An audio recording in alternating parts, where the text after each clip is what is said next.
On a Wednesday morning in late October of 1991, Harlan Beckett stood in the back of his father's seed barn in Dawson County, Nebraska, and listened to a man from Pioneer Hybrid International explain, with the practiced patience of someone delivering news he had delivered many times before, why the seed cleaning business was finished. The man's name was Stephen Quill. He had a company jacket with a logo stitched on the chest and a folder of printed materials that he set on the workbench without asking and did not pick up again. He had driven 2.5 hours from Grand Island to be here, which Harlan thought said something about the company, though he wasn't yet sure what. Stephen Quill explained that the seed industry was consolidating, that the new certified varieties, the ones protected under the Plant Variety Protection Act, couldn't legally be saved and replanted, that the equipment Harlan ran, the air screen cleaner and the gravity table, and the treater his father had bought piece by piece between 1959 and 1974, was equipment built for a practice that was, as Stephen put it, running out of road. Harlan listened to all of it. He didn't argue. He didn't raise his voice. When Stephen Quill finished, Harlan walked him back out through the barn and across the gravel lot to his company car and watched the tail lights move down the county road until they were gone. Then he walked back inside, picked up the sample bag of wheat he'd been cleaning when the car pulled in, and finished the job. Let me tell you about Harlan Beckett, because you need to understand the man before you can understand what he preserved, and you need to understand what he preserved before you can understand why, 30 years later, farmers are still driving to Dawson County to find him. Harlan was 47 years old in 1991. He had grown up on his family's dry land operation outside of Gothenburg, the youngest of 3 boys, and he had learned the way farming families teach things, not in classrooms, but in the slow accumulation of watching and doing and being corrected. His father, Leonard Beckett, had started cleaning seed as a side operation in 1954 because the co-op in town charged more than the neighbors could afford, and because Leonard believed that a man who controlled his own seed controlled something real. Harlan had grown up alongside that belief the way you grow up alongside a piece of furniture. You stop noticing it's there until the day someone tries to take it out of the room. He had a degree from the University of Nebraska in agronomy, class of 1967, and he had come back to the farm the following spring because his father had needed the help and because Harlan had found, in 4 years of coursework, that the thing he was most interested in was still the thing growing in the ground 2 miles from where he was born. He had farmed with his father until Leonard died in 1979. Then he had farmed alone with his wife Margaret running the books and their son Dale helping in summers, and he had continued the seed cleaning operation because the neighbors still needed it, and because the equipment still worked, and because it had never occurred to Harlan to stop doing a thing that worked. By 1991, Harlan had cleaned seed for somewhere between 60 and 70 farm operations in a 3-county area. He cleaned wheat and oats and grain sorghum and soybeans. He cleaned open-pollinated corn for the handful of men in Dawson County who were still growing it.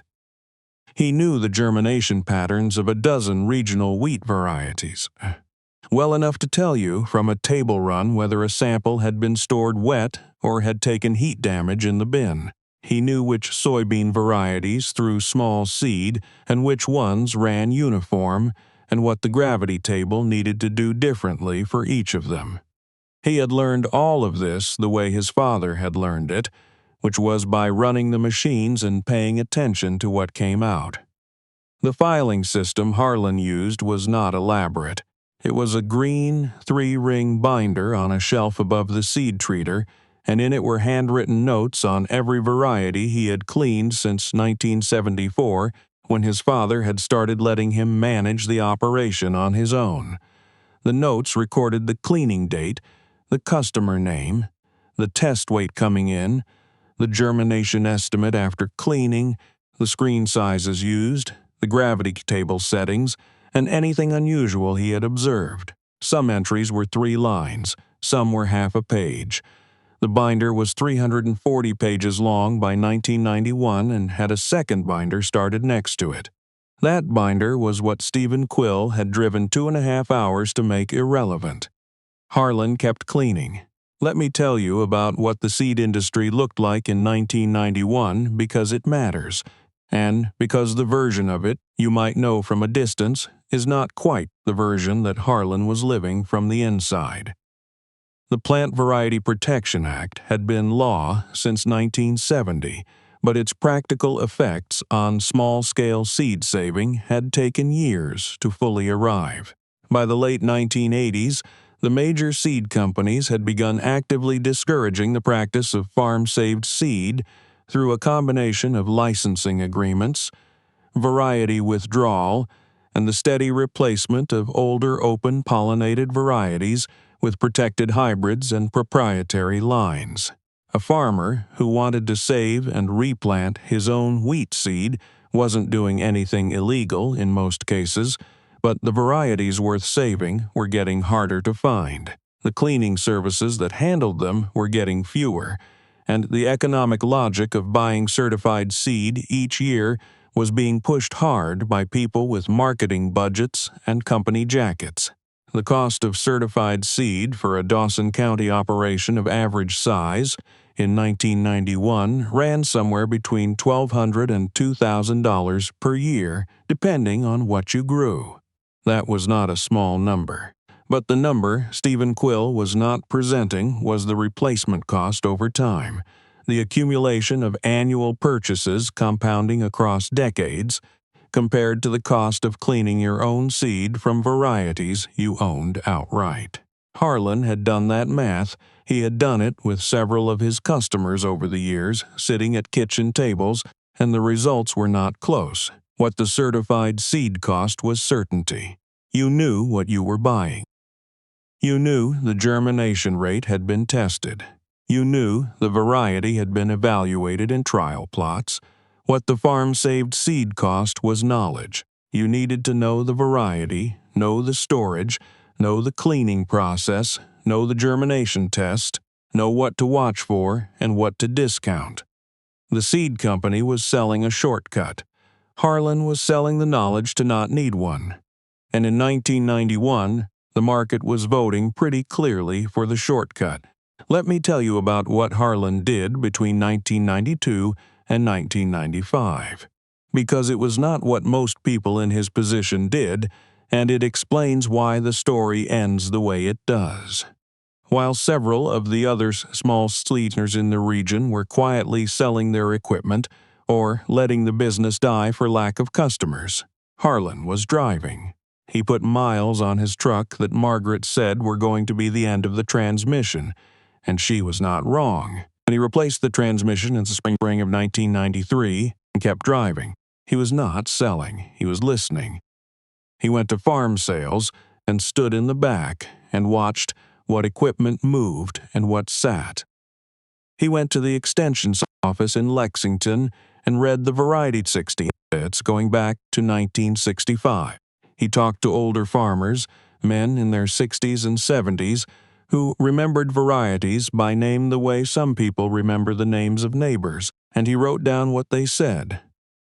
What he found, farm by farm and county by county, was a customer that the certified seed market was not serving and had no particular reason to serve. These were the operators who were growing specialty crops for niche contracts, small millers and regional flour companies and organic operations that were starting to emerge in the early 1990s and that needed varieties with specific baking qualities or protein profiles or identity preservation that the major commercial lines weren't bred for. A farmer with a contract to supply a small heritage grain mill in Colorado needed a wheat variety that had been selected for flavor and milling performance, not yield and combine efficiency. The certified seed catalog did not carry that variety, but Harlan's binder did. He also found something he had not gone looking for. He found that several of the open-pollinated corn varieties his father had cleaned in the 1960s and early 1970s were no longer available anywhere through commercial sources. The seed companies had discontinued them when the hybrids took over, but Harlan had samples. Not because he had set out to be an archivist, because he had never thrown anything away, and because his father hadn't either, and because the back corner of the seed barn held a chest freezer that Leonard Beckett had installed in 1971 for exactly this purpose, stocked with sealed foil packets labeled in his father's handwriting. Harlan tested the germination on several of those packets in the winter of 1992. Most of them were still viable. Some were not. He planted small plots of the ones that were and cleaned the increase and put it back in the freezer. He did not tell anyone he was doing this. He just did it. Word moves in agricultural communities the way water moves in a flat field. Slowly, and then in directions that weren't planned. A farmer named Dennis Gruber outside of Kearney heard from his brother-in-law, who had heard from a man at a grain elevator in Cozad, that Harlan Beckett was cleaning specialty wheat and still handling open, pollinated corn. Dennis had a half section that he was trying to transition to organic production and had been turned down by 2 seed dealers who told him they didn't stock what he needed. He drove out to the barn on a Thursday afternoon in March of 1993 without calling ahead. Harlan was cleaning oats. Dennis explained what he needed. Harlan listened. Then he walked to the shelf and pulled down the second binder and opened it to a page and set it in front of Dennis without saying anything. Dennis read it. It was a variety profile for a hard red winter wheat that had last been commercially available in 1978. The notes described the cleaning characteristics, the protein content range, the known disease sensitivities, the storage behavior. At the bottom, in a different pen, Harlan had written, source stock. L. Beckett, sealed, 1973 germination test. 84%, March 1992. Increase, planted, spring 1992. Dennis Gruber looked up from the binder. He said how much. Harlan said he didn't have enough clean stock yet to sell at full price, but that Dennis could contract for the following year's increase if he wanted to put a deposit down. Dennis put a deposit down that afternoon. That deposit was the first of what Harlan would later describe, without particular drama, as the variety contracts. By 1995, he had 8 of them running. By 98, he had 23. Let me tell you about the barn, because the barn is the kind of place that looks like nothing from the road, and is, in fact, everything.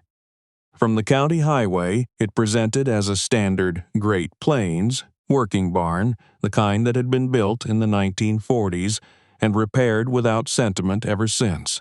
The paint had gone from red to a color that wasn't quite pink and wasn't quite gray, and was the color that barns become when you stop repainting them and start just keeping the roof sound. There was a gravel lot in front, a hand-lettered sign that said Beckett Seed Cleaning in letters that had been touched up with a brush sometime in the mid-1980s and not since. Inside, it was a different matter. The air screen cleaner was a 1962 Clipper that Harlan's father had bought used and that Harlan had rebuilt 3 times himself, replacing screens and bearings and the main drive shaft and once the entire aspiration housing, which he had fabricated from sheet steel with a plasma cutter he borrowed from a neighbor. The gravity table was a 1958 Oliver that ran with a smoothness that surprised people who expected old equipment to be difficult. And it ran that smoothly because Harlan had learned, over years of adjustment, exactly what it wanted, which was a specific combination of air pressure and deck angle and oscillation speed that he had written down in pencil on a strip of masking tape, Slecian, stuck to the underside of the main frame. The seed treater was a 1969 Gustafson that Harlan had converted to handle biological seed treatments after the organic customers started coming, a modification that required rebuilding the metering system and that he had worked out over 2 weeks of trial runs in the winter of 1994. None of this equipment was for sale. None of it was being manufactured anymore, and none of the people who had manufactured it were still in a position to help you if something went wrong. Harlan knew how to fix all of it because he had fixed all of it more than once, and because he kept a second binder, separate from the variety binder that held his own service notes for each machine. When he replaced a bearing, he wrote down which bearing it was and where he had sourced it and what the signs had been before it failed. When he adjusted the gravity table, he wrote down what he changed and why. This binder was 41 pages long in 1991 and 87 pages long by 1999. The chest freezer in the back corner held, by 1997, samples of 62 distinct varieties: 31 wheat, 11 oats, 8 grain sorghum, 7 open pollinated corn, 5 specialty soybeans. Harlan had a handwritten inventory taped inside the freezer lid that he updated in pencil every time something changed. The inventory was crowded with crossouts and additions and small notes about germination tests and restock dates. It looked like exactly what it was, which was a working document, not a display. Margaret called it the library. Harlan said it was just a freezer. Margaret said that was what he always said about things that were more than he admitted they were. Let me tell you about the summer of 1998, because it was the summer that everything shifted, and it shifted in a way that Harlan had not been planning for, even though in another sense he had been building toward it for 20 years without knowing. A woman named Roberta Inch drove to the barn in late June from Lincoln, which was 3 hours east and a different world in most of the ways that mattered. Roberta worked for a foundation that was, in 1998, in the early stages of what would eventually become a significant effort to document and preserve regional seed varieties in the Great Plains. She had been given Harlan's name by an agronomist at the university who had told her that if she wanted to know what open-pollinated varieties had actually survived in the field rather than just on paper, she should go talk to Harlan Beckett in Dawson County. Roberta was not a farmer. She was thorough, and she was serious, and she asked questions that made Harlan pay attention, which was not something that happened frequently. She spent 3 hours in the barn that first day, looking at the binders and the freezer inventory, and asking him to explain things he had mostly stopped explaining, because he had mostly stopped meeting people who wanted to understand them. She asked him how he had decided which varieties to maintain. Harlan said he hadn't decided exactly. He'd just cleaned what came in and kept what was worth keeping. She asked him how he knew what was worth keeping. He said you knew by watching what the plant did over multiple seasons and whether it did what the farmer needed it to do. She asked him if he had written that down. He pointed at the binder. She came back 2 more times that summer. On the 3rd visit, she asked if he would be willing to participate in a regional variety preservation effort that the foundation was organizing, which would involve contributing seed samples, sharing his documentation, and allowing periodic visits from researchers and farmers seeking specific varieties. Harlan said he would think about it. He talked to Margaret that evening. Margaret said she thought he'd been doing it alone long enough and that having some organized support around it wasn't the same as giving control away. Harlan said he thought that was right. He called Roberta Inch the following Monday. That call brought in more than he had anticipated. Not money, not at first.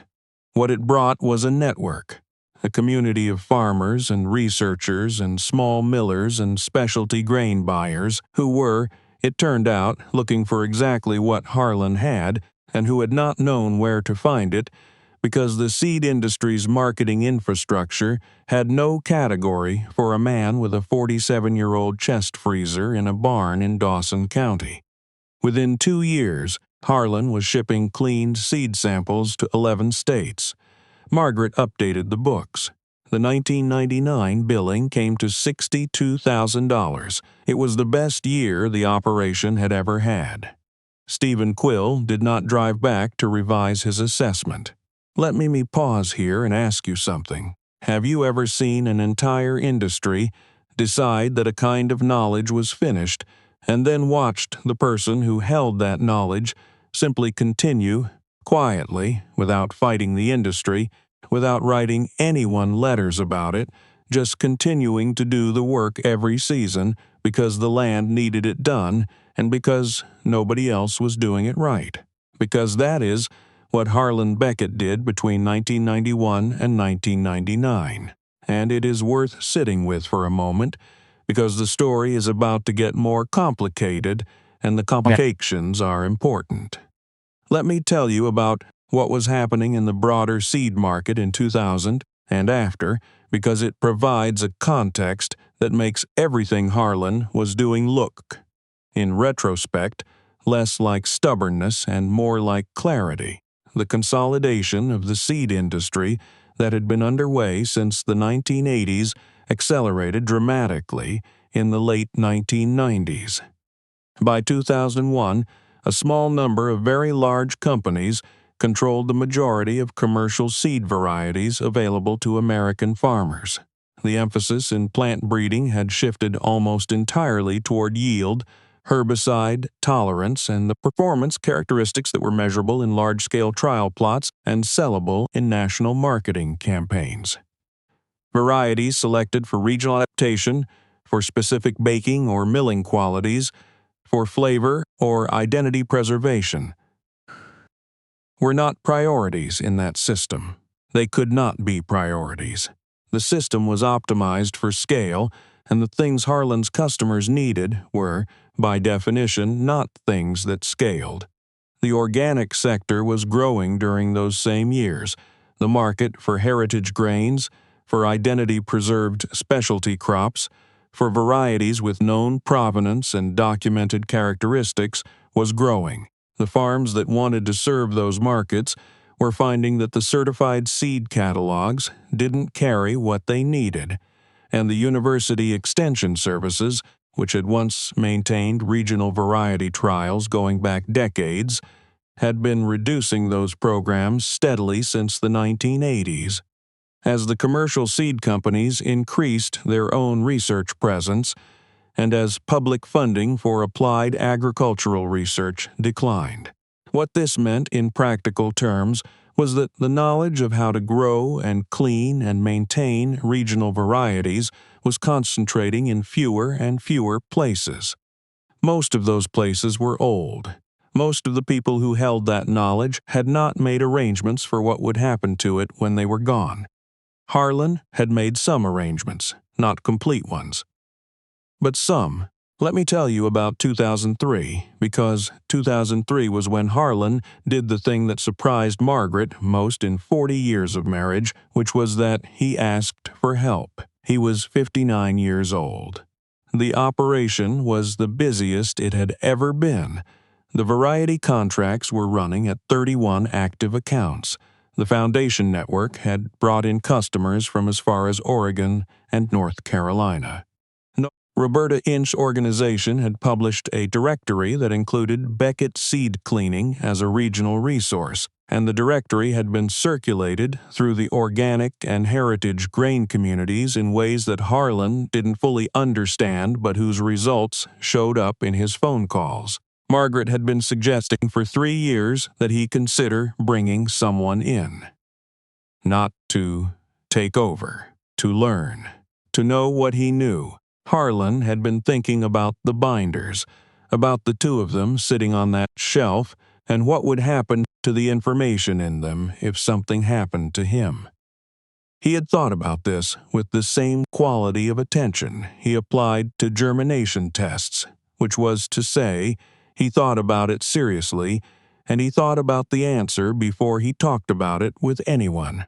He called his nephew, a young man named Oliver Beckett, in the fall of 2003. Oliver was 26 years old, had grown up farming with his father in Custer County, and had spent the previous 2 years working at a grain elevator in Broken Bow after deciding that he didn't want to do exactly what everyone assumed he would do, which was farm the family ground and repeat the pattern his father had set. He was not restless exactly.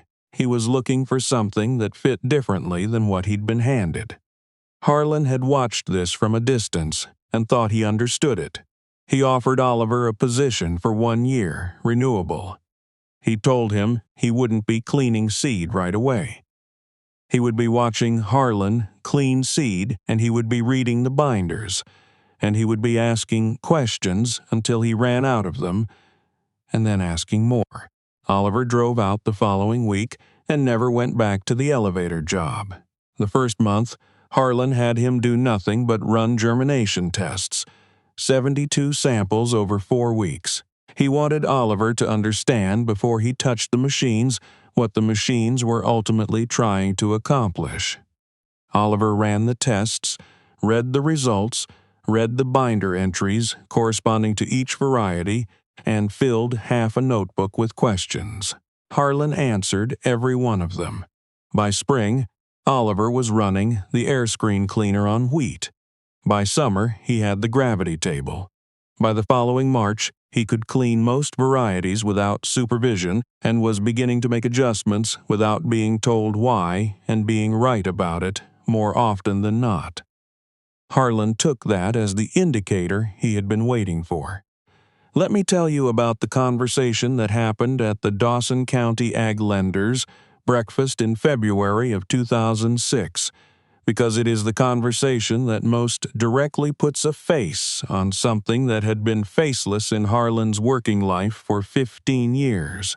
The breakfast was held at the fairgrounds in Lexington, and it was the kind of event that brought together the lenders and the extension agents and the co-op managers and the farm service people who constituted the institutional support structure of agriculture in the county, people with business cards and approved vendor relationships and a specific idea of how farming was supposed to work and who was supposed to be serving it.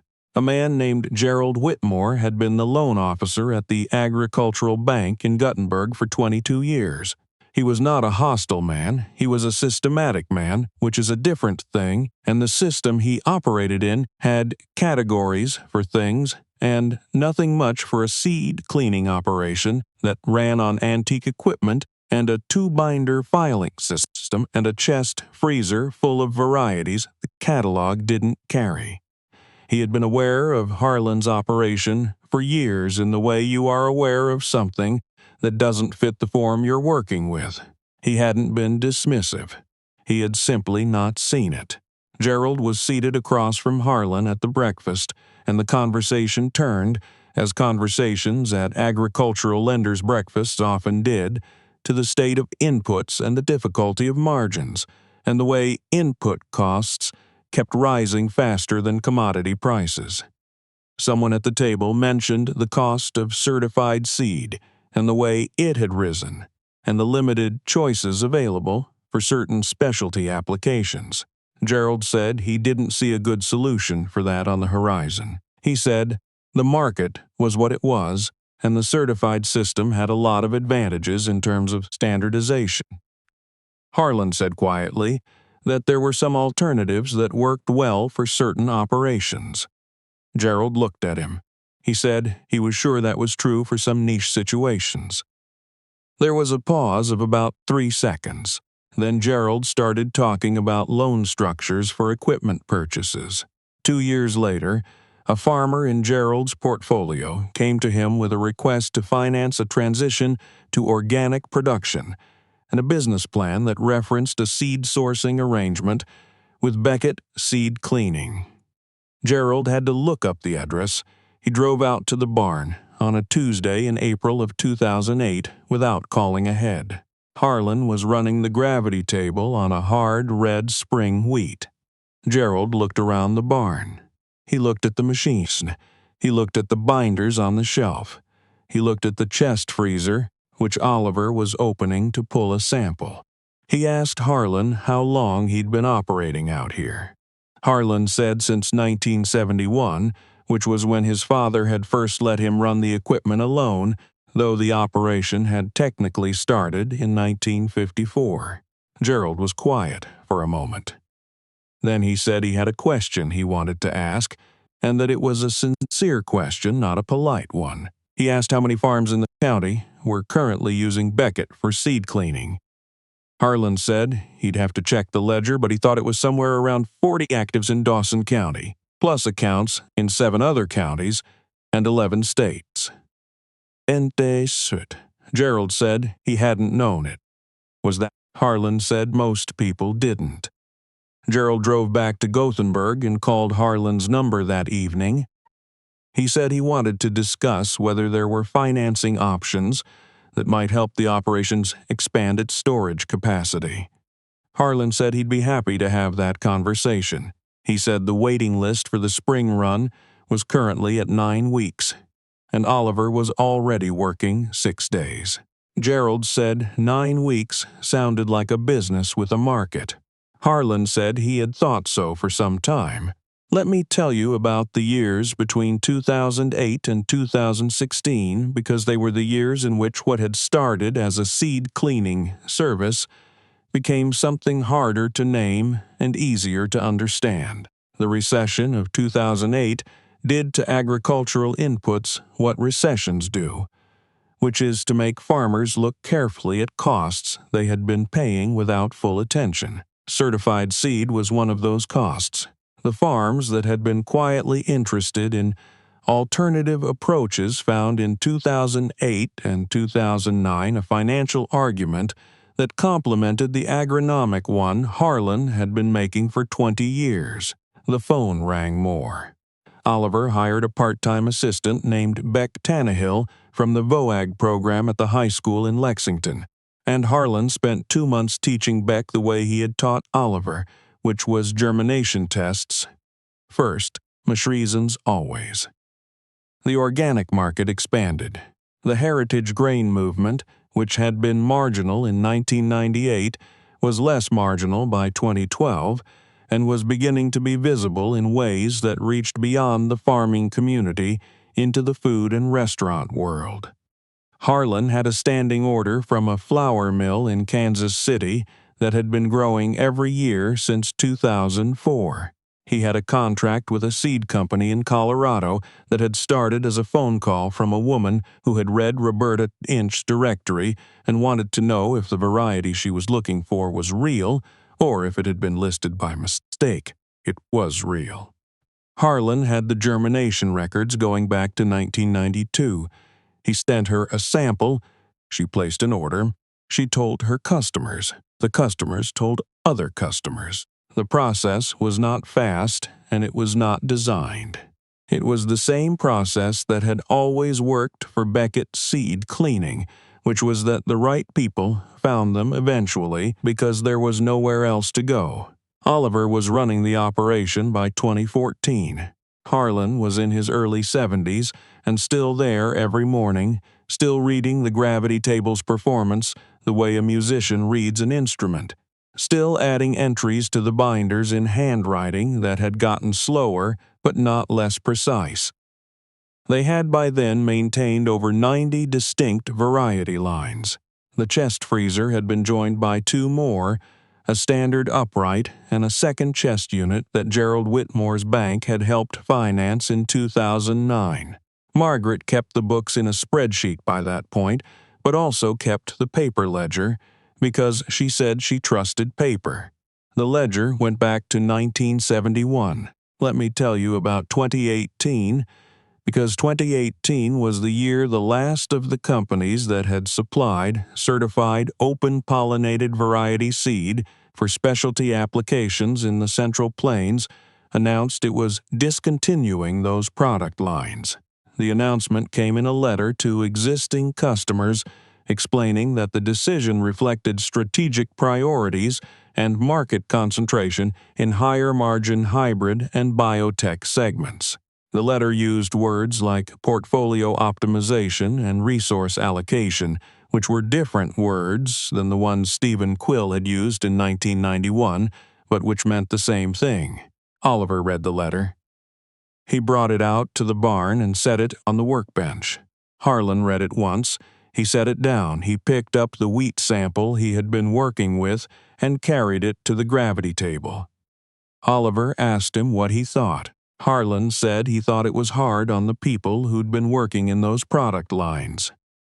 He said he didn't think it changed their situation. Oliver asked why not. Harlan said because the farms that needed what they did were still out there. The varieties were still in the freezer. The binders were still on the shelf. He said the people who needed clean seed of varieties the catalog had stopped carrying were going to be making phone calls, and they were going to have to find someone to answer them. Oliver said that was probably right. Harlan said it was definitely right and handed him the sample and told him to check the screen settings before he ran it.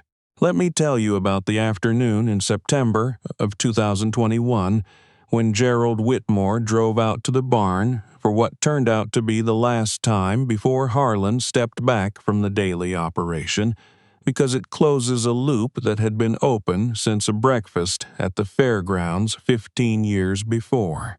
Gerald pulled into the gravel lot and Harlan came out, and they stood in the afternoon light, and Gerald said he wanted to ask something he had been meaning to ask for a while. He said he wanted to know how Harlan had understood, back in 1991 when the industry was pulling away from all of this, that there would still be enough customers to keep going. He said he hadn't been certain there would be. Harlan thought he said he had believed that if you maintained what was worth maintaining, and you cleaned it correctly, and you stood behind your work, the farmers who needed it would find a way to find you. Gerald said that sounded more like faith than calculation. Harlan said it was both, he thought. He said it was also just a matter of what else you were going to do with a gravity table and a chest freezer full of seed that nobody else was keeping.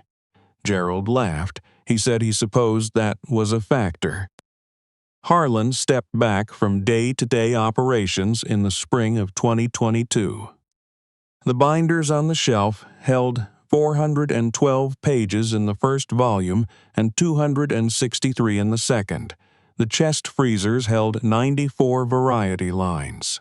Oliver was running the operation with Beck and with a second full-time hand named Donna Price, whom Oliver had hired out of an agronomy program at Kearney and whom Harlan had approved, after watching her run 3 back-to-back germination series without being asked to and write up the results in a format that matched the binder entries exactly without being shown how. He had given Oliver one piece of instruction at the transition, which was this: if you don't know what the seed is telling you, run a germination test and look at the results until you do. Oliver said he knew. Harlan said he knew Oliver knew. He said he just wanted to say it anyway. Let me tell you one last thing, because the story doesn't end with Harlan stepping back, and it doesn't end with Oliver at the gravity table, and it doesn't end with 400 pages of handwritten variety notes in a barn in Dawson County, Nebraska. Though all of those things are part of what it means. The story ends, if it ends anywhere, with a question that Stephen Quill's company never had to answer, and that the letter about portfolio optimization never had to answer, which is this: what happens to the seed? When a company discontinues a variety, the commercial supply is gone. The catalog drops the listing. The trial plot data goes into an archive somewhere, if anyone bothered to archive it. The breeder moves on to the next project. And after a few seasons, the variety exists only in the places where someone made a decision, a quiet, uncelebrated, economically inconvenient decision to keep growing it. It exists in the freezers of people who understood that a variety is not a product. It is a lineage. It is 40 or 80 or 100 years of selection and adaptation to a specific place and a specific set of conditions. It carries in it information about drought tolerance and disease-resistant and milling performance that was learned at the cost of bad harvests and failed seasons and the slow accumulation of something that cannot be purchased and cannot be reconstructed once it's gone. The seed companies knew this in the abstract. They simply determined that the knowledge had less market hybrid than the margin on the next proprietary hybrid. Harlan Beckett had determined otherwise. He still comes to the barn on Tuesday and Thursday mornings. He doesn't run the machines anymore. He reads the binder when Oliver has a question, and he checks the freezer inventory when something doesn't add up. And occasionally he pulls out a sample and runs a germination test himself, not because anyone has asked him to, but because he wants to know if it's still viable. So far, it always has been. The Clipper air screen cleaner is still running. The Oliver gravity table is still running. The Gustafson seed treater, modified in 1994 for biological treatments, is still running. And somewhere in a headquarters building in a city that has never grown a crop, in a company that makes decisions about portfolio optimization and resource allocation and strategic market concentration, there is no chest freezer in the back corner and no 400-page binder on the shelf and no man who has been watching what the seed tells him for 50 years and writing it down. That is the difference between a supply chain and a man who knows what he is keeping. One of them can be discontinued at any time and restructured in the next fiscal year. The other one sits in a barn in Dawson County and answers the phone when the catalog runs out of answers, and the farmers who need it keep finding their way down that gravel road because there is no other road that leads to what they are looking for.